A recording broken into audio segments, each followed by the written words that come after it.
നമസ്കാരം, ബിസിനസ് ഡയലോഗിലേക്ക് സ്വാഗതം.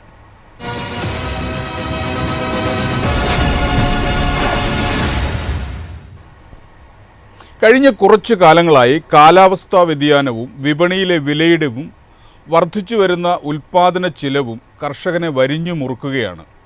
പ്രത്യേകിച്ച് കേരളത്തിലെ റബ്ബർ കർഷകർ. അവർ ഇത്തവണത്തെ ബഡ്ജറ്റിനെ പ്രതീക്ഷയോടെയാണ് നോക്കുന്നത്. താങ്ങുവില 250 രൂപയാകുമെന്ന പ്രതീക്ഷയിലാണ് കേരളത്തിലെ കർഷകർ. PM കിസാൻ തുക വർദ്ധിപ്പിക്കുമോ? കടക്കണിയിൽ നിന്ന് കർഷകനെ മോചിപ്പിക്കാൻ പുതിയ പദ്ധതികൾ ഉണ്ടാകുമോ? കൃഷിയിടങ്ങളിലെ വന്യജീവി ആക്രമണത്തിന് പരിഹാരമുണ്ടാകുമോ?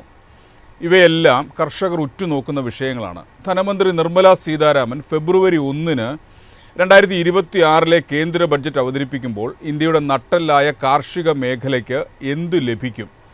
ഈ വിഷയമാണ് ഇന്ന് ബിസിനസ് ഡയലോഗ് പരിശോധിക്കുന്നത്.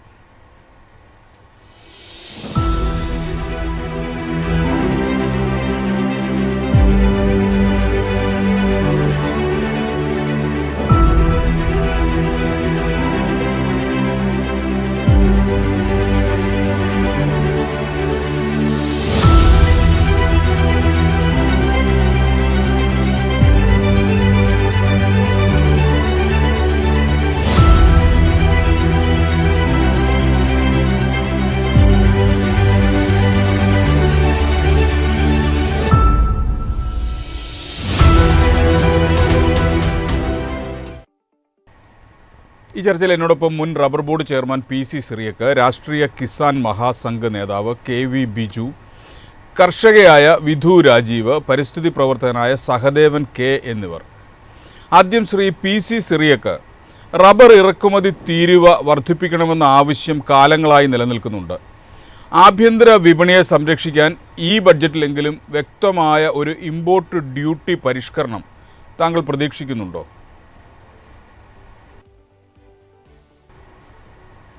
ഇല്ല. കാരണം ഈ അടുത്ത കഴിഞ്ഞ 10-15 വർഷങ്ങളായിട്ട്, അതായത് 2014 ഈ സർക്കാർ അധികാരത്തിൽ വന്നപ്പോൾ മുതൽ ഞാൻ കാണുന്നത് റബ്ബറിൻ്റെ ഇറക്കുമതി സംബന്ധിക്കപ്പെട്ട നയങ്ങളെല്ലാം തീരുമാനിക്കുന്നത് സർക്കാർ കർഷകരുടെ താല്പര്യം മുൻനിർത്തിക്കൊണ്ടല്ല, ടയർ വ്യവസായികളുടെ താല്പര്യം മാത്രം മുൻനിർത്തിക്കൊണ്ട് ആണ് എന്നുള്ളതാണ്.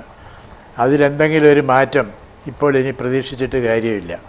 വാസ്തവത്തിൽ 2012, 13, 14 ആ കാലഘട്ടത്തിൽ ഇന്ത്യയിലെ റബ്ബർ ഉൽപ്പാദനത്തിൻ്റെ ഏറ്റവും ഉയർന്ന ലെവലായ 9.25 ലക്ഷം ടൺ, 9.85 ലാക്സ് ടൺസ് വരെ വന്നു.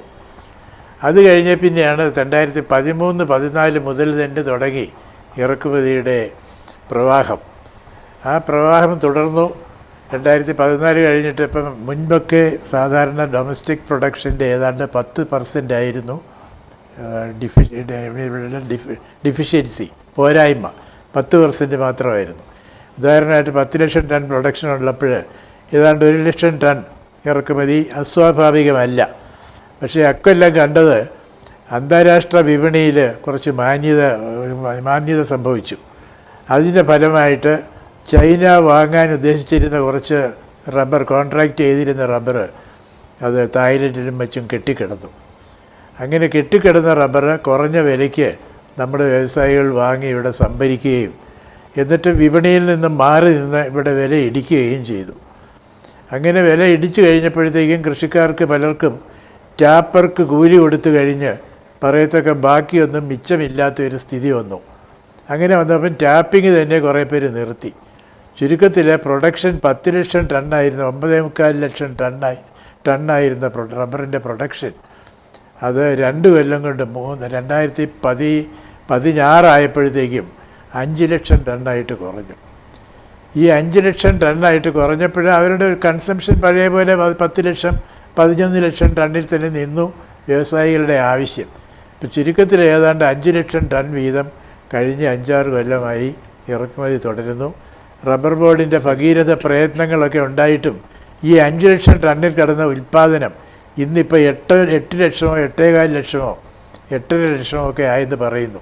അതല്ലാതെ അന്ന് പഴയ 9.25 ലക്ഷം 10 ലക്ഷം ടണ്ണിൻ്റെ അടുത്തങ്ങ് എത്തുന്നുമില്ല. അപ്പോൾ ഇങ്ങനെ റബ്ബറിൻ്റെ കാര്യത്തിലുള്ള ഈ അനുസ്യൂതമായ ഇറക്കുമതിയുടെ പ്രവാഹം അത് തടയാത്തിടത്തോളം കാലം മുമ്പോട്ട് യാതൊരു വിധത്തിലുള്ള പുരോഗതിയും പ്രതീക്ഷിക്കാനില്ല. ശരി, ഞാൻ ഇപ്പോഴത്തെ സർക്കാർ അങ്ങനെ എന്തെങ്കിലും നയത്തിൽ മാറ്റം ഉണ്ടാക്കുമെന്ന് പ്രതീക്ഷിക്കുന്നില്ല. ശരി, റബ്ബറിൻ്റെ താങ്ങുവില വർദ്ധിപ്പിക്കണമെന്ന കർഷകരുടെ ആവശ്യം ന്യായമല്ലേ? ഈ ബഡ്ജറ്റിലെങ്കിലും അത് അഡ്രസ്സ് ചെയ്യപ്പെടുമെന്ന് കരുതുന്നുണ്ടോ? വാസ്തവത്തിൽ ഇന്നിപ്പോൾ റബ്ബറിൻ്റെ കേന്ദ്ര സർക്കാർ യാതൊരു താങ്ങുവിലയും പ്രഖ്യാപിച്ചിട്ടില്ല. ഇപ്പോൾ ഈ താങ്ങുവിലയെന്ന് പണ്ടൊക്കെ താങ്ങുവില പ്രഖ്യാപിക്കുന്നത് ഉൽപ്പാദന ചെലവ് കണക്കാക്കി ഏറ്റവും കുറഞ്ഞ ഉൽപ്പാദന ചെലവ് മിനിമം പ്രോഫിറ്റൂടെ ചേർത്ത് സർക്കാർ ഒരു താങ്ങുവില പ്രഖ്യാപിക്കുകയും മാർക്കറ്റ് വില ആ താങ്ങുവിലയ്ക്ക് താഴെ പോയാൽ ആ താങ്ങുവിലയ്ക്ക് ചരക്ക് വിപണിയിൽ നിന്നും കർഷകരിൽ നിന്നും സംഭരിച്ച് അങ്ങനെ മാർക്കറ്റിൻ്റെ നിലവാരം ഉയർത്തുകയും ചെയ്യുന്നൊരു പഴയ പതിവുണ്ടായിരുന്നു. അത് കഴിഞ്ഞ 10-15 വർഷമായിട്ട് 10-20 വർഷമായിട്ട് തന്നെ ആ പരിപാടി ഇല്ല, അത് നിന്നു. ചുരുക്കത്തിൽ നമ്മളിപ്പോൾ താങ്ങുവിലയെന്ന് പറയുന്നത് 2015 ശ്രീ ഉമ്മൻചാണ്ടി മുഖ്യമന്ത്രി ആയിരുന്നപ്പോൾ കേരള സർക്കാർ ഒരു താങ്ങുവില പ്രഖ്യാപിച്ചു. കേരള സർക്കാർ പറഞ്ഞു അന്ന് റബ്ബറിന് 150 രൂപയെങ്കിലും വില കൊടുക്കേണ്ടതാണ്. പക്ഷേ നിർഭാഗ്യവശാൽ മാർക്കറ്റ് പ്രൈസ് 130-135 ഒക്കെ ആയിട്ട് നീക്കുകയാണ്. അന്ന് ശ്രീ ഉമ്മൻചാണ്ടിയുടെ നേതൃത്വത്തിലുള്ള സർക്കാർ ഒരു പുതിയ നയം കൊണ്ടുവന്നു. കേരള സർക്കാർ 150 രൂപ താങ്ങുവിലയായിട്ട് പ്രഖ്യാപിച്ച് വിപണിയിൽ കിട്ടുന്ന വിലയ്ക്ക് 135 രൂപയ്ക്കും 150നും തമ്മിലുള്ള വ്യത്യാസം, അതായത് 15 രൂപ, അത് കൃഷിക്കാരുടെ അക്കൗണ്ടിലേക്ക് ലഭ്യമാക്കും. അതിന് റബ്ബർ ഉൽപ്പാദക സംഘങ്ങൾ വഴി അത് പ്രോസസ്സ് ചെയ്ത് കൃഷിക്കാരുടെ അക്കൗണ്ടിലേക്ക് നേരിട്ട് പണം കൊടുക്കാനുള്ളൊരു ഏർപ്പാട് ചെയ്യുമെന്ന് പറഞ്ഞ് ആ 150 രൂപ പിന്നെ കുറച്ച് നാൾ കഴിഞ്ഞപ്പോൾ 160-170 ആക്കി. അത് കഴിഞ്ഞ സംസ്ഥാന തിരഞ്ഞെടുപ്പ്, കേരളത്തിൻ്റെ കഴിഞ്ഞ തിരഞ്ഞെടുപ്പ് നടന്നത് 2021 ആണ്ടിലായിരുന്നല്ലോ. ഈ 2021 തിരഞ്ഞെടുപ്പിൽ കേരള കോൺഗ്രസ് മാണി ഗ്രൂപ്പ് അവർ LDFിൻ്റെ കൂട്ടത്തിലായിരുന്നു, ഇടതു മുന്നണിയുടെ കൂട്ടത്തിലായിരുന്നു. അപ്പോൾ ഇടതു മുന്നണിയുടെ പ്രകടന പത്രികയിൽ ഈ താങ്ങുവില എന്നുള്ളത് 190 അത് 250 രൂപയാക്കി ഉയർത്തും എന്നൊരു പ്രഖ്യാപനം നടത്തി. ആ പ്രഖ്യാപനത്തെ ചൊല്ലിയാണ് 250 ആക്കിയെങ്കിൽ ഇതുവരെ ഒന്നും 200-ൽ കൂടുതൽ മുമ്പോട്ട് പോയിട്ടില്ല. ഇപ്പോൾ 200-ൽ നിൽക്കുന്നു. ഇപ്പോൾ കേന്ദ്ര ബഡ്ജറ്റിലും കേന്ദ്ര സർക്കാരിൻ്റെ തീരുമാനങ്ങളിലുമൊക്കെ റബ്ബറിൻ്റെ താങ്ങുവില നിർണ്ണയിക്കുക എന്നുള്ള ഒരു സമ്പ്രദായം നിന്നിട്ട് 10-20 കൊല്ലം കഴിഞ്ഞു. ഇപ്പോൾ 25 കൊല്ലത്തോളമായി. അപ്പോൾ അങ്ങനെയായി ഇപ്പോൾ ഇക്കൊല്ലത്തെ കേന്ദ്ര ബഡ്ജറ്റിലും റബ്ബറിന് താങ്ങുവില എന്നുള്ള ഒരു പ്രശ്നമേ ഉദിക്കുന്നില്ല. അങ്ങനെ ഒരു കാര്യം തന്നെ അവർ ചിന്തിക്കുന്ന പോലും ഇല്ല എന്നാണ് ഞാൻ മനസ്സിലാക്കുന്നത്. അപ്പോൾ താങ്ങുവിലയെന്ന് പറയുന്നത്, റബ്ബറിൻ്റെ താങ്ങുവിലയെന്ന് പറയുന്നത് സംസ്ഥാന സർക്കാർ നിർണ്ണയിക്കുന്ന ഒരു കാര്യമാണ്. അത് ഈ തിരഞ്ഞെടുപ്പിലും 250 അല്ലെങ്കിൽ 300 എന്നൊക്കെ പറയുമെങ്കിലും തൽക്കാലമുള്ള 200-ൽ കൂടുതൽ മുകളിലോട്ടൊന്നും തീരുമാനിക്കുന്നതിൻ്റെ കാരണം സംസ്ഥാന സർക്കാരിൻ്റെ ബഡ്ജറ്റും അധികം താമസിയാതെ നടക്കും. അതെ, കേന്ദ്ര ബഡ്ജറ്റ് കഴിഞ്ഞ വ്യാഴാഴ്ചയാണ് സംസ്ഥാന സർക്കാരിൻ്റെ ബഡ്ജറ്റ് വരുന്നത്. അപ്പോൾ ആ ബഡ്ജറ്റിലും ഈ താങ്ങുവില കൂടി വന്നാൽ പഴയ 250 തന്നെ തുടർന്ന് പറയും. കാരണം കഴിഞ്ഞ തവണ പറഞ്ഞ 250 പോലും ഇതുവരെ ആയിട്ടില്ല. 5 കൊല്ലം മുമ്പ് പ്രകടന പത്രികയിൽ വാഗ്ദാനം ചെയ്തിരുന്ന 250 ഇന്നും ഒരു വെറും വാഗ്ദാനമായിട്ട് നിലനിൽക്കുകയാണ്. അതൊന്നും നടപ്പിലാക്കാൻ പി സി സിറിയക്ക് റബ്ബർ കർഷകരുടെ കാര്യം ഇങ്ങനെയാണെങ്കിൽ ബാക്കിയുള്ള കാർഷിക മേഖലയിലെ മൊത്തത്തിലുള്ള കർഷകരുടെ കാര്യവും ഏതാണ്ട് സമാനമായ ഇതിലാണ്. കർഷകർ ബഡ്ജറ്റിനെ വളരെ പ്രതീക്ഷയോടെയാണ് നോക്കുന്നത്. കൃഷി നാശമുണ്ടാകുന്നു, വന്യജീവി ആക്രമണം ഉണ്ടാകുന്നു, ഇതിനൊക്കെ കൃത്യമായ നഷ്ടപരിഹാരം ഉറപ്പാക്കുന്ന പുതിയ ഇൻഷുറൻസ് പദ്ധതികൾ ബഡ്ജറ്റിൽ ഉണ്ടാകുമെന്ന് താങ്കൾ പ്രതീക്ഷിക്കുന്നുണ്ടോ? അങ്ങനെ എന്തെങ്കിലും പറഞ്ഞേക്കും. കാരണം ഇത്തവണയും കേരള കോൺഗ്രസ് മാണി ഗ്രൂപ്പ് സർക്കാരിൻ്റെ കൂട്ടത്തിന് ഇടതുമുന്നണി സർക്കാരിൻ്റെ ഭാഗമായിട്ട് തന്നെയാണ് നിൽക്കുന്നത്. അതുകൊണ്ട് തിരഞ്ഞെടുപ്പിലെ കർഷകരെ ആശ്വസിപ്പിക്കാനായി അങ്ങനെ എന്തെങ്കിലും ഇൻഷുറൻസ് പദ്ധതിയോ, ഇപ്പോൾ കേന്ദ്രത്തിൻ്റെ അവർ ഇൻഷുറൻസ് പദ്ധതിയേക്കാൾ ഇപ്പോൾ പറയുന്ന സംസ്ഥാന സർക്കാർ ഒരു നിയമം പാസ്സാക്കിയിട്ടുണ്ട്. ഈയിടെ വന്യമൃഗ സംരക്ഷണ നിയമത്തിനൊരു ചെറിയ ഭേദഗതി എന്നുള്ള നിലയിൽ ഒരെണ്ണം പാസ്സാക്കി കേന്ദ്രത്തിൻ്റെ അനുമതിക്കായിട്ട് അയച്ചിട്ടുണ്ട്. അത് അനുമതിയൊന്നും കിട്ടുമെന്ന് എനിക്ക് പ്രതീക്ഷയില്ല, അതൊന്നും നടക്കാൻ പോകുന്നില്ല. എങ്കിലും ആ ഒരു നിയമം ഞങ്ങൾ പാസ്സാക്കി എന്ന് മാത്രം പറഞ്ഞാൽ ആളുകളുടെ ജനങ്ങളുടെ ഇടയ്ക്ക്, കർഷകരുടെ ഇടയ്ക്ക് വിശ്വാസ്യത ഉണ്ടാകുകയില്ല എന്ന ഭയം ഉണ്ടായിരിക്കും.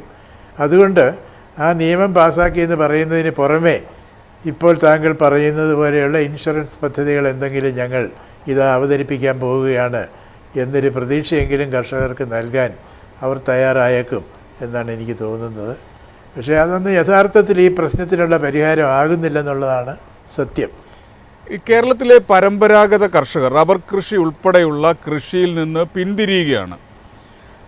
പുതിയ തലമുറ കൃഷിയിലേക്ക് വരുന്നില്ല. അപ്പോൾ ഇതിനുള്ള ഒരു പ്രോത്സാഹനമായ എന്തെങ്കിലും പദ്ധതികൾ ബഡ്ജറ്റിൽ പ്രതീക്ഷിക്കാമോ? അതിന് പ്രോത്സാഹനമായിട്ട് പദ്ധതികളുണ്ട്, പക്ഷേ അത് ബഡ്ജറ്റിൽ ഒന്നും വരുമെന്ന് എനിക്ക് പ്രതീക്ഷയില്ല. ഇവർ പറയുന്നത് ഞങ്ങളിതൊക്കെ എല്ലാവരെയും കൺവിൻസ് ചെയ്യും, ചെറുപ്പക്കാരെ ഞങ്ങൾ പറഞ്ഞ് ബോധ്യപ്പെടുത്തും, നിങ്ങൾ വിദേശത്തേക്ക് പോയിട്ട് അവിടെ കഷ്ടിച്ച് ജീവിക്കുന്ന ഒരു സ്ഥിതിയിൽ നിന്നും ഇവിടെ സുഖമായി ജീവിക്കാനുള്ള സാഹചര്യം ഉണ്ടാക്കി തരും. ഈ സാഹചര്യം ഉണ്ടാക്കി തരണമെന്നുണ്ടെങ്കിൽ കാർഷിക മേഖലയിലെ വില ഉയരണം. സർക്കാരിന് അവിടെ കാർഷിക മേഖലയിൽ വില ഉയരണമെന്നുണ്ടെങ്കിൽ മൂല്യവർദ്ധിത ഉൽപ്പന്നങ്ങൾ ഉണ്ടാക്കുന്ന ഒരു കൾച്ചർ ഇവിടെ ഉണ്ടാകണം. അങ്ങനെ മൂല്യവർദ്ധിത ഉൽപ്പന്നങ്ങൾ ഉണ്ടാക്കണമെന്നുണ്ടെങ്കിൽ ഇവിടുത്തെ തൊഴിൽ മേഖല അത് ശരിയാകണം. ഉദാഹരണമായിട്ട് കേരളത്തിൽ മാത്രം, ലോകത്തിൽ മറ്റൊരിടത്തും ഇല്ലാത്ത ഒരു സംവിധാനമാണ് നമുക്കറിയാം നോക്കുകൂലി. ഈ നോക്കുകൂലി പാടില്ല, അത് ഞങ്ങൾ നിർത്തും, നിരോധിക്കും, അത് നിയമത്തിൽ അനുവദനീയമല്ല, കേസെടുക്കുന്നു എന്നൊക്കെ മുഖ്യമന്ത്രി ഉൾപ്പെടെയുള്ളവർ പലതവണ പറഞ്ഞിട്ടും ഇന്നും നിർഭാഗ്യവശാൽ ആ നോക്കുകൂലിയൊക്കെ അങ്ങനെ തന്നെ നിലനിൽക്കുന്നതായിട്ടാണ് നമ്മൾ കാണുന്നത്. കാരണം ഇത് മാറണമെന്നുണ്ടെങ്കിൽ ഇന്നിപ്പം കേരളത്തിലെ ചുമട്ടുതൊഴിലാളി സംരക്ഷണ നിയമം അനുസരിച്ച് ഓരോ പ്രദേശത്തും ലോഡുകൾ ഇറക്കാനും കയറ്റാനുമൊക്കെയുള്ള അവകാശം ചുമട്ടുതൊഴിലാളി യൂണിയനുകൾക്ക് കൊടുത്തിരിക്കുകയാണ്. യൂണിയനുകൾ അത് ഓരോ യൂണിയനും ഇന്ന സ്ഥലത്ത് INTUC യൂണിയൻ, ഇന്ന സ്ഥലത്ത് CITU യൂണിയൻ, ഇന്ന സ്ഥലത്ത്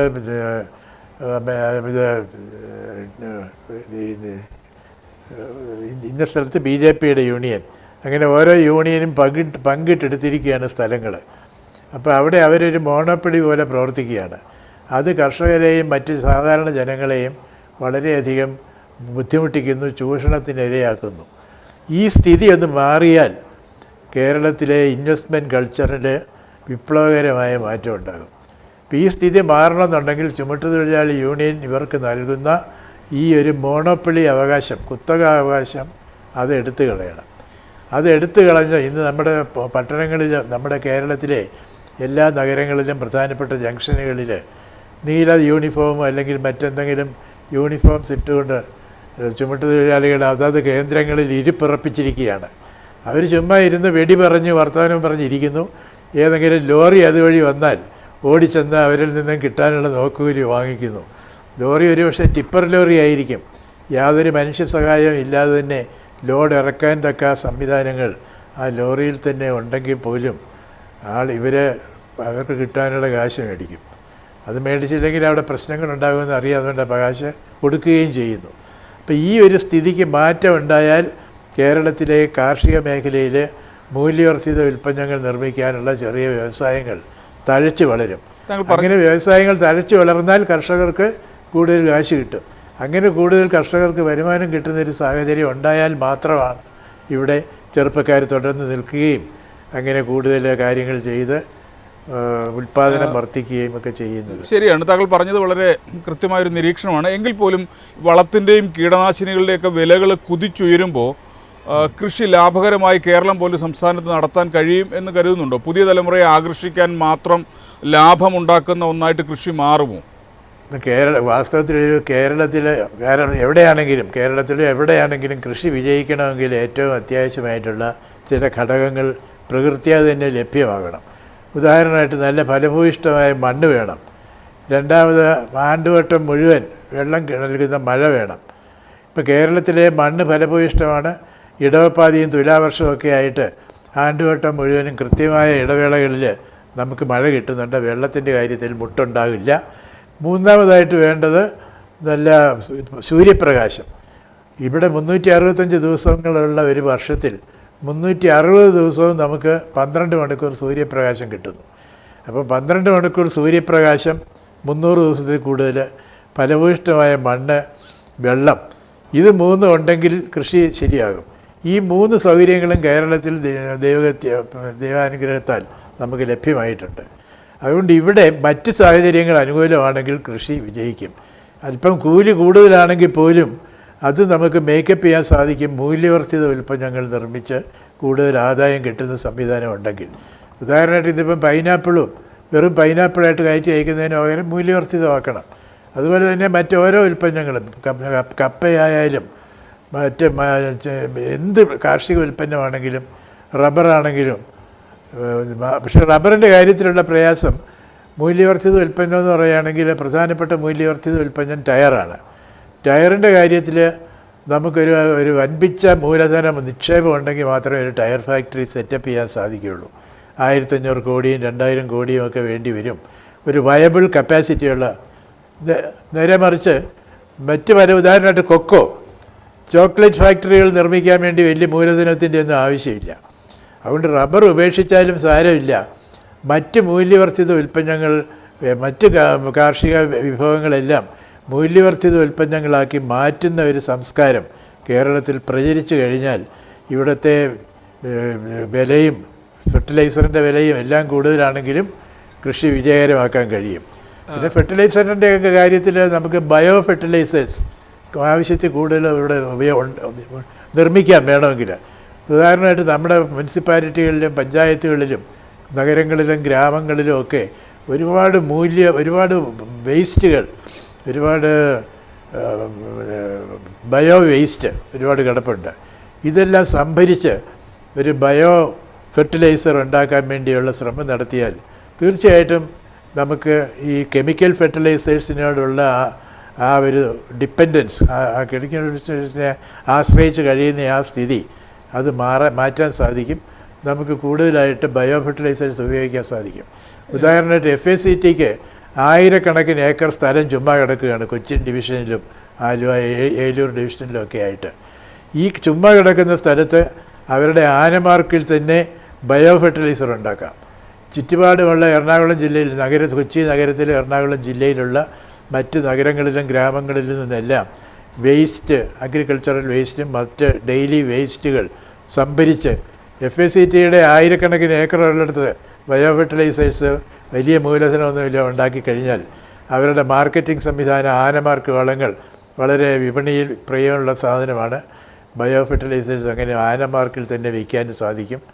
FACTക്ക് രക്ഷപ്പെടാനുള്ള ഒരു വഴിയായിട്ട് താങ്കൾ പറഞ്ഞതുപോലെ തന്നെ ഈ രാസവളരഹിത കൃഷി പ്രോത്സാഹിപ്പിക്കാൻ സർക്കാർ ശ്രമിക്കുന്നുണ്ട്. എങ്കിലും കർഷകരെ സംബന്ധിച്ച് അത് ലാഭകരമല്ല. അത് ആവശ്യത്തിന് സാധനം ശരിക്കും വിശ്വസ്തമായ മാനുഫാക്ചറിങ് സെൻറ്ററുകളിൽ ഉൽപ്പാദിപ്പിച്ച് ലഭ്യമാക്കാത്തത് കൊണ്ടാണ്. ഇന്നിപ്പോൾ രാസവളം എന്ന് പറഞ്ഞ് കിട്ടുന്നത്, രാസവളമല്ല, ഇന്നിപ്പം ജൈവവളം എന്ന് പറഞ്ഞ് കിട്ടുന്നത് പല ഉൽപ്പാദകരും ചുമ്മാ വല്ലത്തൊന്നും ചെളിയും മണ്ണും എല്ലാം കൂടെ കോരിയെടുത്ത് അയക്കുന്ന കുറേ ചാണകത്തിൻ്റെ അംശങ്ങളുമൊക്കെ കാണും. അതല്ലാതെ ശാസ്ത്രീയമായി ജൈവവളം നിർമ്മിക്കുന്ന യൂണിറ്റുകളുടെ എണ്ണം പരിമിതമാണ്, ആവശ്യത്തിനില്ല. അത് വേണ്ട വിധത്തിൽ ചെയ്യണമെന്നുണ്ടെങ്കിൽ എൻ്റെ അഭിപ്രായത്തിൽ FACT പോലെയുള്ള ഒരു വിശ്വാസ്യതയുള്ള, അതേസമയത്ത് പുതിയ ലാഭമാർഗങ്ങൾ കണ്ടെത്തേണ്ട ആവശ്യമുള്ള ഒരു യൂണിറ്റ് മുമ്പോട്ട് വരണം. മുമ്പോട്ട് വന്നപ്പോൾ കേരളത്തെ സംബന്ധിച്ചിടത്തോളം ഏറ്റവും വലിയൊരു പ്രശ്നമാണ് ഈ ജൈവ വേസ്റ്റുകൾ അവിടെ ഇവിടെയും കൂട്ടിക്കിടക്കുന്നതും.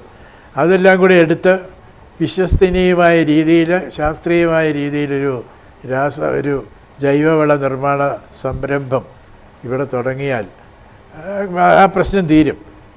വിശ്വസനീയമായ ക്വാളിറ്റി, ഗുണനിലവാരമുള്ള ജൈവവളം നമുക്ക് ന്യായമായ വിലയ്ക്ക് ലഭ്യമാക്കാൻ കഴിയും. ആളുകളത് ഉപയോഗിക്കുകയും ചെയ്യും. രാസവള ഉൽപ്പാദനം വർദ്ധിക്കണം. കാരണം പല കാര്യങ്ങളും കുറേയൊക്കെ രാസവളം കൂടെ ഇല്ലാതെ പറ്റില്ല. മുഴുവൻ ജൈവവളം കൊണ്ട് വലിയ കൃഷിയൊന്നും ഇന്നത്തെ കാലത്ത് ശരിക്കും നടത്താൻ പറ്റില്ല.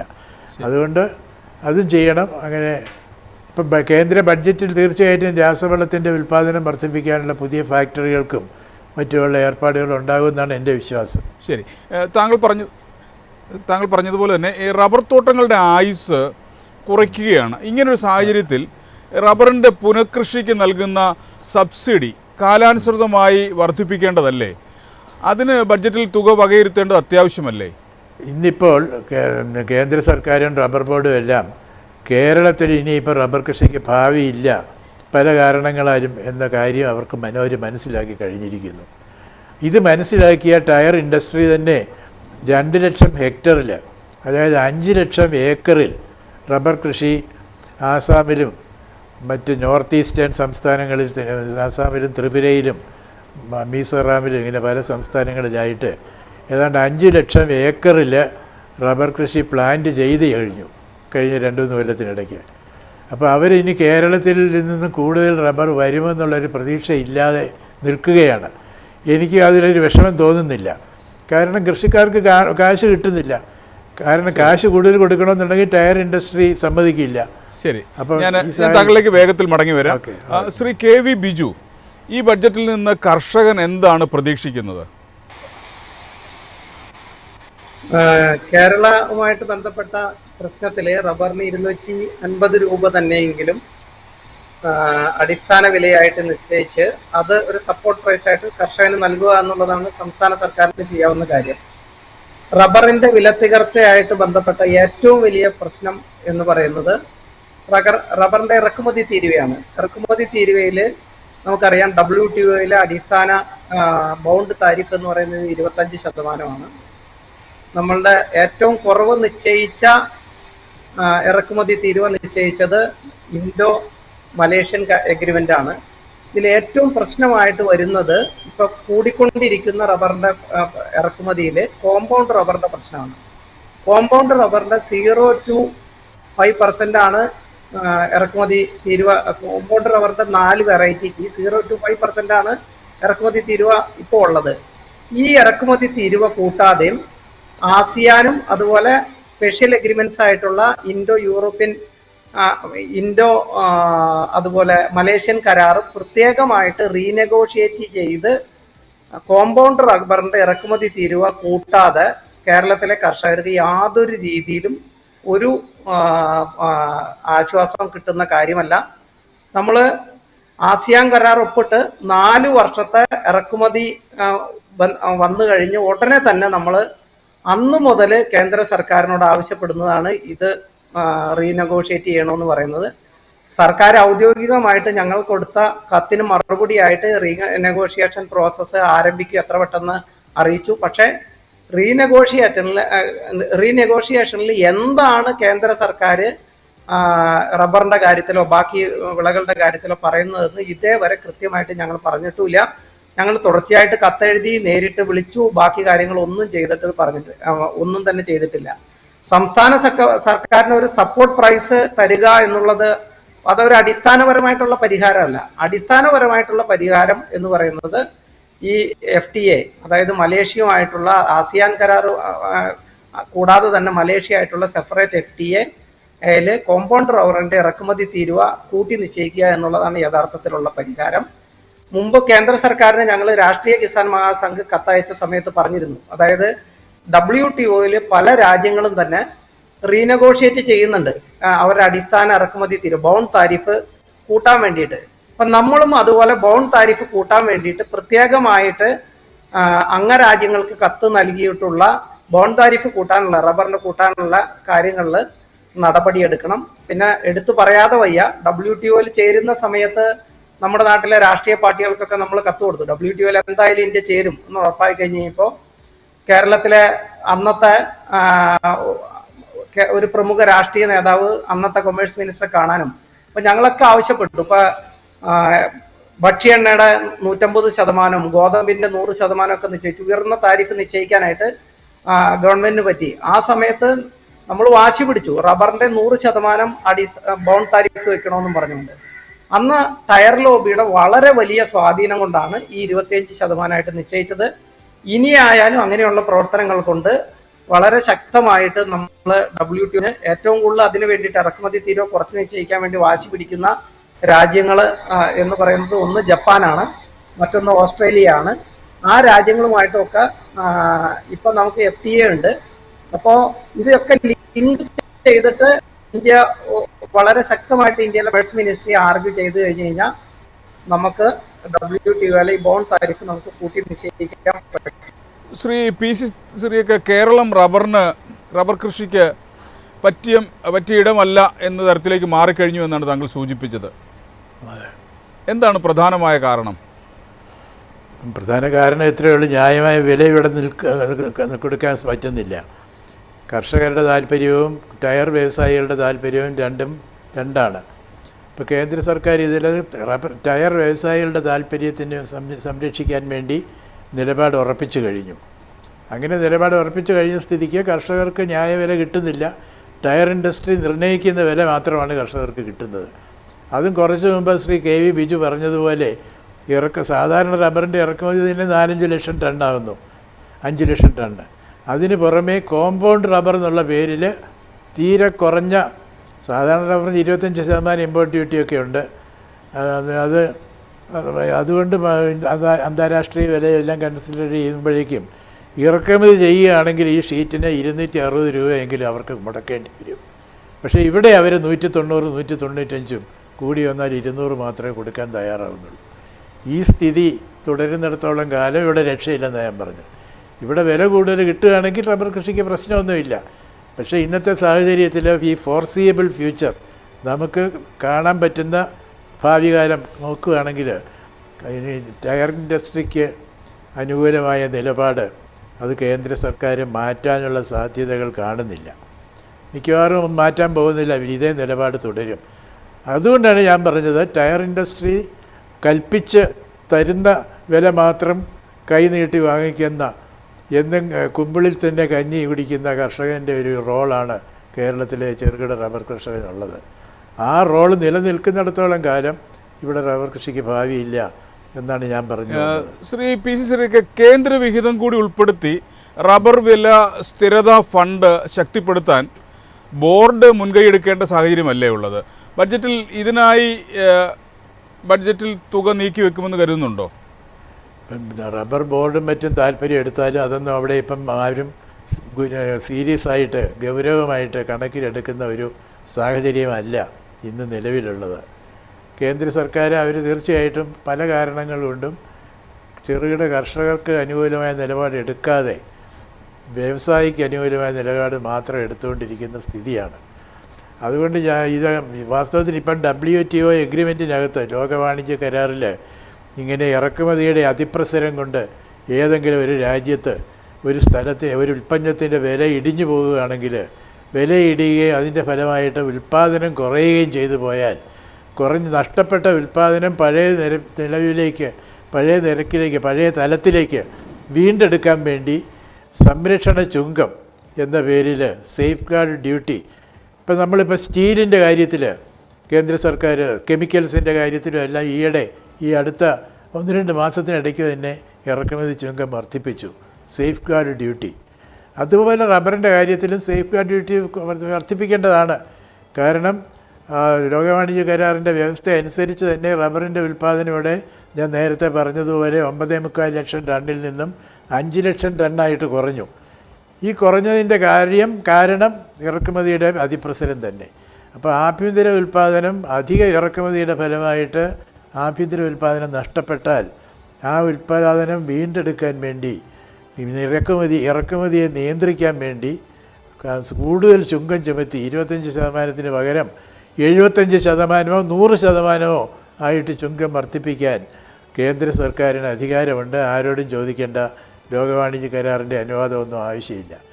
ഇതിനുവേണ്ടി ഞങ്ങൾ ചെറുകിട കർഷകരുടെ പേരിലും ഇവിടുത്തെ ചില വൻകിട തോട്ട ഉടമകളും എല്ലാവരും തന്നെ കേന്ദ്ര സർക്കാരിനെ കഴിഞ്ഞ 10 കൊല്ലം മുൻപ് തന്നെ 2015-ലും 2016-ലും 2017-ലും എല്ലാം ഞങ്ങൾ സമീപിച്ചിരുന്നു. അങ്ങനെ സമീപിച്ചപ്പോഴെല്ലാം വാസ്തവത്തിൽ അവർക്ക് അനുകൂലമായ തീരുമാനമെടുത്ത് സംരക്ഷണ ചുങ്കം ചുമത്തി റബ്ബറിൻ്റെ ഇറക്കുമതി ലാഭകരമല്ലാതാക്കി. അങ്ങനെ ഇറക്കുമതിയെ നിരുത്സാഹപ്പെടുത്തി അതിൻ്റെ അളവ് കുറയ്ക്കാൻ സാധിക്കുമായിരുന്നു.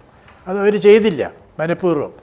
അത് ചെയ്യുന്നതിന് പകരം ഞങ്ങളുടെ കർഷകൻ്റെ ബാലൻസ് ഷീറ്റ് എവിടെ, ചെറുകിട കർഷകനെവിടെ ബാലൻസ് ഷീറ്റ് വെച്ചിരിക്കുന്നത്?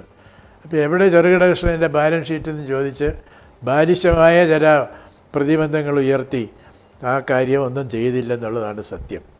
അപ്പോൾ അതുകൊണ്ട് കേന്ദ്ര സർക്കാരിൻ്റെ ഭാഗത്തു നിന്ന് റബ്ബർ കർഷകന് അനുകൂലമായിട്ടുള്ള ഒരു നിലപാടും ഞാൻ പ്രതീക്ഷിക്കുന്നില്ല പുതിയ ബഡ്ജറ്റിൽ. ശരി, ഞാൻ താങ്കളിലേക്ക് മടങ്ങി വരാം. ശ്രീ KV ബിജു, താങ്ങുവിലയെക്കുറിച്ചാണ് നമ്മൾ സംസാരിച്ചുകൊണ്ടിരുന്നത്. താങ്ങുവില കർഷകരുടെ ആവശ്യം ഇത്തവണത്തെ ബഡ്ജറ്റിലെങ്കിലും അഡ്രസ്സ് ചെയ്യപ്പെടും എന്ന് താങ്കൾ കരുതുന്നുണ്ടോ? ഏറ്റവും പ്രശ്നം നെല്ലുമായിട്ട് ബന്ധപ്പെട്ട പ്രശ്നമാണ്. സർക്കാർ നെല്ലിന്റെ താങ്ങുവില കൂട്ടി. മുമ്പ് തുടർച്ചയായിട്ട് കേന്ദ്രം കൂട്ടുന്ന സമയത്ത്, താങ്ങുവില കൂട്ടുന്ന സമയത്ത് കേരളത്തിന്റെ അഡീഷണൽ ആയിട്ട് നൽകുന്ന തുക കുറച്ചുകൊണ്ടിരിക്കുകയായിരുന്നു. ഇപ്പൊ എന്തായാലും 30 നിശ്ചയിച്ചു. പക്ഷെ അതുകൊണ്ട് കേരളത്തിന് ഗുണമില്ലാതെ വരുന്നത് ഉടനെ തന്നെ കൊയ്യുന്നതിനുള്ള തുക കൂട്ടി, മണിക്കൂറിനുള്ള തുക കൂട്ടി. അതുകൊണ്ട് തന്നെ ഈ കൂട്ടൽ കൊണ്ട് യാതൊരു പ്രയോജനവും ഇല്ലാതെയായിട്ട് മാറി. അതുകൊണ്ട് അടിയന്തരമായിട്ട് നെല്ലിന്റെ കാര്യത്തില് നെല്ലിന്റെ താങ്ങുവില എന്നുള്ളത് 40 രൂപയായിട്ട് ഇൻസെന്റീവ് ചേർത്തിട്ട് 40 രൂപയാക്കണം എന്നുള്ള ആവശ്യം ഞങ്ങൾ സംസ്ഥാന സർക്കാരിന്റെ മുന്നിൽ വെച്ചിട്ടുണ്ട്. അത് ആക്കാനായിട്ട് സംസ്ഥാന സർക്കാരിന് എങ്ങനെയൊക്കെ പൈസ കണ്ടെത്താം, ഈ കാര്യങ്ങളൊക്കെ ഞങ്ങൾ പറഞ്ഞിട്ടുണ്ട്. അതായത് മുൻപ് നിലം നികത്തുന്നത് വഴി അതിന്റെ ഫീസായിട്ട് കിട്ടിയിട്ടുള്ള തുകയുടെ 1610 കോടി രൂപ സംസ്ഥാന സർക്കാരിന്റെ കയ്യിലുണ്ട്. നമുക്കറിയാം, ഡിസംബർ 2, 2024 ഹൈക്കോടതി വിധി, ആ ഹൈക്കോടതി വിധി പറഞ്ഞിട്ടുണ്ട് ആ മുഴുവൻ തുകയും നെല്ലിന്റെ ആവശ്യത്തിന് വേണ്ടിയിട്ട് മാത്രം മാറ്റിവെക്കണം. 1 വർഷത്തിനുള്ള ആ തുക ഈ ആവശ്യത്തിന് ചെലവാക്കണമെന്ന് പറഞ്ഞിട്ടുണ്ട്. ആ തുക ഒരു ബഫർ മണിയായിട്ട്, അതായത് ഒരു നമുക്ക് ആവശ്യ സമയത്ത് മാത്രം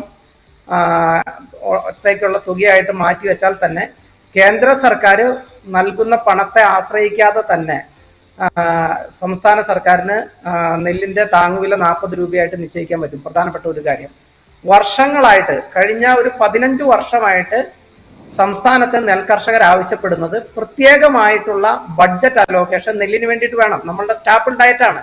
സ്റ്റാപ്പിൾ ഡയറ്റ് ഒരിക്കൽ നമുക്ക് അതിന്റെ കൃഷി നഷ്ടപ്പെട്ടു കഴിഞ്ഞാൽ അത് നമ്മളെ ഗുരുതരമായിട്ട് സമ്പദ് വ്യവസ്ഥയെ മാത്രമല്ല നമ്മുടെ ആരോഗ്യത്തെയും ബാക്കി കാര്യങ്ങളെ എല്ലാം തന്നെ ബാധിക്കുമെന്നുള്ളത് കൊണ്ട്, അതുപോലെ തന്നെ പാരിസ്ഥിതികമായിട്ടുള്ള പല കാര്യങ്ങളും ഉള്ളത് കൊണ്ട് തന്നെ നമ്മൾ പറയുന്നത് എത്ര തുകയാണ്, ഒരു 1550 കോടി രൂപ ഉണ്ടായി കഴിഞ്ഞാൽ അത് ബഡ്ജറ്റ് അലോക്കേഷൻ തന്നെ വേണം അതിനു വേണ്ടിയിട്ട് നെല്ലിന്റെ വില ഉറപ്പാക്കാനായിട്ട്. ബാക്കി റബ്ബർ, അതുപോലെ നാളികേരം, ഇവയുടെ കാര്യത്തില് താങ്ങുവിലയേക്കാളും ഉപരി വേണ്ട മറ്റു നിർദ്ദേശങ്ങളായിട്ട് ഞങ്ങൾ പറഞ്ഞത്, ഞങ്ങളൊരു രാഷ്ട്രീയ കിസാൻ മഹാസംഘം ഒരു കർഷക കമ്മീഷൻ വെച്ചിരുന്നു. 54 നടത്തി സിറ്റിംഗ് നടത്തി കർഷകരെ കേട്ടിട്ട് ഞങ്ങൾ സംസ്ഥാന സർക്കാരിന് ഒരു ഇടക്കാല റിപ്പോർട്ട് ഞങ്ങൾ സമർപ്പിച്ചു, കമ്മീഷൻ റിപ്പോർട്ട്. അതിൽ നമ്മൾ വളരെ കൃത്യമായിട്ട് പറയുന്നത് ഓരോ വിളയുടെ കാര്യത്തിലും എന്ത് ചെയ്യാൻ കഴിയുമെന്ന്.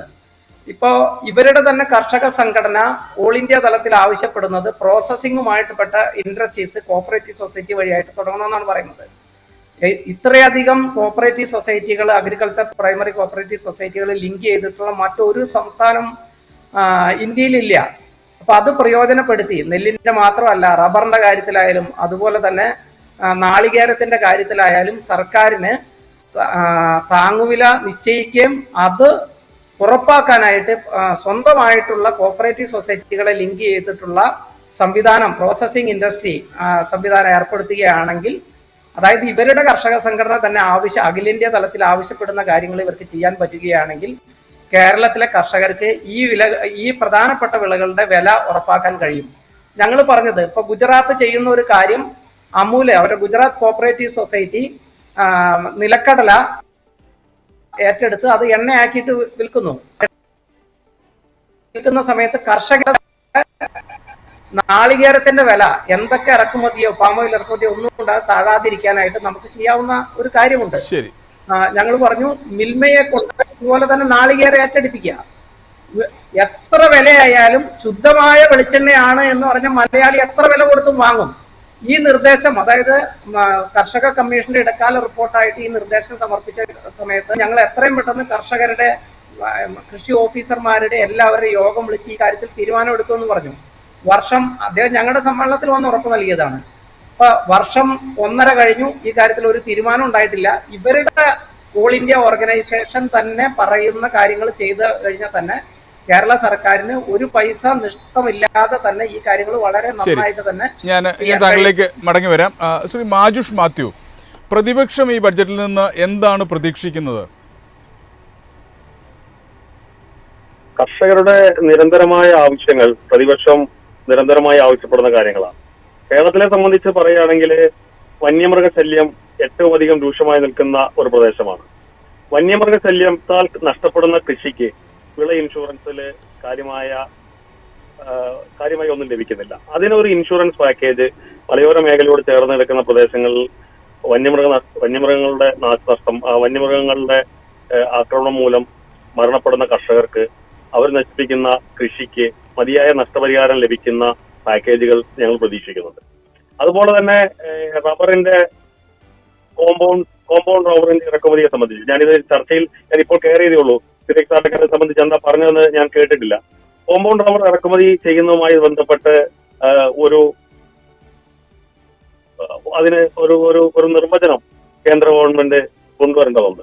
അതുപോലെ തന്നെ ഇന്ത്യയിൽ ഓരോ സംസ്ഥാനത്തെയും കർഷകർക്ക് അവരുടെ ഉൽപാദന ചെലവ് വിവിധമാണ്. അതുകൊണ്ട് തന്നെ ഉൽപാദന ചെലവിന് അനുസൃതമായ ഒരു സംവരണ വില, മിനിമം സപ്പോർട്ട് പ്രൈസ് കൊണ്ടുവരേണ്ടത് അത്യാവശ്യമാണ്. അതുപോലെ തന്നെ കർഷകർ നേരിടുന്ന വലിയൊരു പ്രതിസന്ധിയാണ് ഇപ്പോൾ രാസവളങ്ങളുടെ വിലവർദ്ധനവ്. കർഷകർ താങ്ങാൻ സാധിക്കാത്ത വലിയ വിലവർദ്ധനമാണ് രാസവളങ്ങളുടെ കാര്യത്തിലുള്ളത്. അപ്പൊ ആ മേഖലയിൽ സബ്സിഡി നേരത്തെ ഉണ്ടായിരുന്നു, ആ സബ്സിഡി വീണ്ടും കൊണ്ടുവരിക, അല്ലെങ്കിൽ രാസവളങ്ങൾ ലഭ്യത കുറവുണ്ട്, അത് പരിഹരിക്കാനുള്ള നടപടികൾ ഉണ്ടാവണം. പിന്നെ കർഷകരെ സംബന്ധിച്ച് അവന്റെ ഉൽപ്പന്നങ്ങൾ നേരിട്ട് മാർക്കറ്റിൽ വിൽക്കുന്നതിന് പകരം വാല്യൂ ആഡഡ് പ്രോഡക്റ്റുകളാക്കി ആ ഉൽപ്പന്നങ്ങൾ മാറ്റുവാൻ കർഷകന് സാധിച്ചാൽ കർഷകന്റെ വരുമാനത്തിൽ 30% തൊട്ട് വർധനം ഉണ്ടാക്കാൻ സാധിക്കും. അതിന് ഗവൺമെന്റ് കാര്യമായ യാതൊരു സഹായങ്ങളും അല്ലെങ്കിൽ അതിനൊരു പോളിസി ഇപ്പോൾ ഇല്ല. ഏത് കർഷകൻ ഉൽപ്പാദിപ്പിക്കുന്ന ഉൽപ്പന്നവും അവന്റെ പുരയിടത്തിൽ നിന്ന് അല്ലെങ്കിൽ കൃഷിയിടത്തിൽ നിന്ന് പോകുന്നതിന് മുമ്പ് അതിനെ വാല്യൂ ആഡഡ് പ്രോഡക്റ്റ് ആക്കി മാറ്റുവാനും ആ വാല്യൂ ആഡഡ് പ്രോഡക്റ്റുകളുടെ മാർക്കറ്റ് വിപണനം ഉറപ്പുവരുത്തുവാനും ഗവൺമെന്റിന് സാധിക്കണം. ഇങ്ങനെയൊക്കെയുള്ള ഗുണപരമായ മാറ്റങ്ങൾ ഈ ബഡ്ജറ്റിൽ കൊണ്ടുവരിക അല്ലെങ്കിൽ സമീപനം സ്വീകരിച്ചാൽ മാത്രമേ കർഷകരുടെ നാട്ടിൽ നിലനിൽപ്പുള്ളൂ. അതുപോലെ ഇപ്പോൾ സീഡ് ആക്ട് വരും. സീഡ് ആക്ടുമായി ബന്ധപ്പെട്ട് കർഷക സംഘടനകൾ നിരന്തരമായി നമ്മൾ പറയുന്നുണ്ട്, ആ ഓരോ സീഡും അത് കർഷകന് ഗുണകരമായി മാറുന്നില്ല എങ്കിൽ, അല്ലെങ്കിൽ വിളനഷ്ടം ഉണ്ടാവുന്നുണ്ടെങ്കിൽ, അല്ലെങ്കിൽ പറയപ്പെടുന്ന വിളവ് ലഭിക്കുന്നില്ല എങ്കിൽ അതിന് നഷ്ടപരിഹാരം കിട്ടാനുള്ള വ്യവസ്ഥ സീഡ് ആക്ടിൽ ഉണ്ടാവണം. ഇങ്ങനെയൊക്കെയുള്ള കാര്യങ്ങളാണ് അടിസ്ഥാനപരമായി കർഷകനെ നിലനിർത്തുന്നതിന് വേണ്ട കാര്യങ്ങൾ ഗവൺമെന്റിന്റെ ഭാഗത്തുനിന്നുണ്ടാവുന്നത്. ശ്രീ മഞ്ജുഷ് മാത്യു, ഈ കൃഷിനാശത്തിന് കൃത്യമായ നഷ്ടപരിഹാരം ഉറപ്പാക്കുന്ന ഇൻഷുറൻസ് പദ്ധതികൾ ഈ ബഡ്ജറ്റിൽ ഉണ്ടാകുമെന്ന് താങ്കൾ കരുതുന്നുണ്ടോ? ഈ ഗവൺമെന്റിന്റെ ഭാഗത്തു നിന്ന് കർഷകരെ സഹായിക്കുന്ന, അടിസ്ഥാനപരമായ കർഷകനെ സഹായിക്കുന്ന നടപടികൾ ഉണ്ടാവുമെന്ന് ഞാൻ പ്രതീക്ഷിക്കുന്നില്ല. മറിച്ച് കോർപ്പറേറ്റ് വൽക്കൃത അല്ലെങ്കിൽ ആ രീതിയിൽ കൃഷി ചെയ്യുന്ന കോർപ്പറേറ്റുകളുടെ കൃഷിക്ക് ആനുകൂല്യങ്ങൾ കൊടുക്കാനായിരിക്കും ഇവർക്ക് താല്പര്യം. ഈ വിള ഇൻഷുറൻസ് ഞങ്ങൾ നിരന്തരമായി പറയുന്നതാണ്. ചെറിയ രീതിയിൽ നഷ്ടം വരുമ്പോൾ, അതായത് ഒരേക്കർ കൃഷി ചെയ്യുന്നു, അതിനകത്ത് പന്നി ഇറങ്ങി ചെറിയ രീതിയിൽ ഒരു ദിവസം അതിന്റെ ചെറിയൊരു ഭാഗം നഷ്ടപ്പെടുത്തുന്നു, അങ്ങനെ മാസങ്ങൾ കൊണ്ടായിരിക്കും ചിലപ്പോൾ ആ കൃഷി പാടെ നശിക്കുന്നത്. പക്ഷേ അതിന് മതിയായ രീതിയിൽ വിള ഇൻഷുറൻസ് ലഭിക്കാനുള്ള സാഹചര്യമില്ല. അപ്പം ബൾക്കായിട്ട് നശിക്കുമ്പോൾ മാത്രമാണ് ഈ വിള ഇൻഷുറൻസ് പലപ്പോഴും ലഭിക്കുന്നത്. അതിന് പകരമായി നഷ്ടപ്പെടുന്ന വിള ഏതാണോ ആ വിളയെ കൃഷി ഓഫീസറോ ഇൻഷുറൻസുമായി ബന്ധപ്പെട്ട ആൾക്കാരോ സാക്ഷ്യപ്പെടുത്തിയാൽ അതിന് മതിയായ നഷ്ടപരിഹാരം കിട്ടുന്ന ആ ഒരു സാഹചര്യം ഉണ്ടാവേണ്ടതുണ്ട്. പ്രത്യേകിച്ച് മലയോര മേഖലയിൽ, വനമേഖലയോട് ചേർന്ന് കിടക്കുന്ന പ്രദേശത്ത് വലിയ തോതിലുള്ള നാശനഷ്ടമാണ് ഉണ്ടാകുന്നത്. ഒരു റബ്ബർ അല്ലെങ്കിൽ ഒരു തെങ്ങ് 20-25 വർഷം പ്രായമുള്ള ഒരു തെങ്ങ് ആന നശിപ്പിച്ചാൽ 1600, 1700, 2000 രൂപ കിട്ടിയാൽ അതൊരു കർഷകനെ സംബന്ധിച്ച് മതിയായ നഷ്ടപരിഹാരമല്ല. ആ തെങ്ങിന് എത്ര വർഷം അതിൽ നിന്ന് വിളവ് ലഭിക്കും, അതിൽ നിന്ന് ലഭിക്കുന്ന ആദായം എത്ര എന്ന് കണക്കാക്കി അതിന് ആനുപാതികമായി നഷ്ടപരിഹാരം കിട്ടുന്ന രീതിയിലേക്ക് വന്നെങ്കിൽ മാത്രമേ കർഷകൻ അതുകൊണ്ട് ഗുണമുള്ളൂ. ഒരു തെങ്ങ് 7 വർഷം കഷ്ടപ്പെട്ട് വളർത്തിയെടുത്താൽ മാത്രമാണ് അതിൽ നിന്ന് കായ്ഫലം വരുന്നത്. ആ കായ്ഫലം വരുന്നത് 10, 25, 30, 40 വർഷം അതിൽ നിന്ന് കായ്ഫലം ലഭിക്കുന്നതാണ്, അതിൽ നിന്ന് വരുമാനം ലഭിക്കുന്നതാണ്. അത് നഷ്ടപ്പെടുമ്പോൾ അതിന്റെ ഈൽഡ് എത്ര കാലാവധി ഉണ്ട് എന്ന്, എത്ര കാലത്തേക്ക് ഉണ്ട് എന്ന് മനസ്സിലാക്കി അതനുസരിച്ചുള്ള നഷ്ടപരിഹാരം ലഭിക്കണം. എങ്കിൽ മാത്രമേ മതിയായ നഷ്ടപരിഹാരമെന്ന് കർഷകന് പറയാൻ സാധിക്കുള്ളൂ. അവന്റെ അധ്വാനത്തിന് ആ രീതിയിൽ വിലയിട്ടെങ്കിൽ മാത്രമേ അവന് നഷ്ടപ്പെട്ട വർഷങ്ങൾ അവന് തിരികെ ലഭിക്കുന്നില്ല. അപ്പോൾ ആ രീതിയിൽ മതിയായ രീതിയിലുള്ള നഷ്ടപരിഹാരം, നാമമാത്ര നഷ്ടപരിഹാരമല്ല, മതിയായ രീതിയിലുള്ള നഷ്ടപരിഹാരമാണ് കർഷകൻ ആവശ്യപ്പെടുന്നത്. ശരി, ശ്രീ മഞ്ജുഷ് മാത്യു, ശ്രീ PC സിറിയക്ക് മുമ്പ് ചൂണ്ടിക്കാണിച്ചതുപോലെ കാർഷിക മേഖല ആകെ അസ്വസ്ഥരാണ്. കൃഷിക്ക് മതിയായ അടിസ്ഥാനപരമായ വിഷയങ്ങൾ അഡ്രസ്സ് ചെയ്യപ്പെടുന്നില്ല.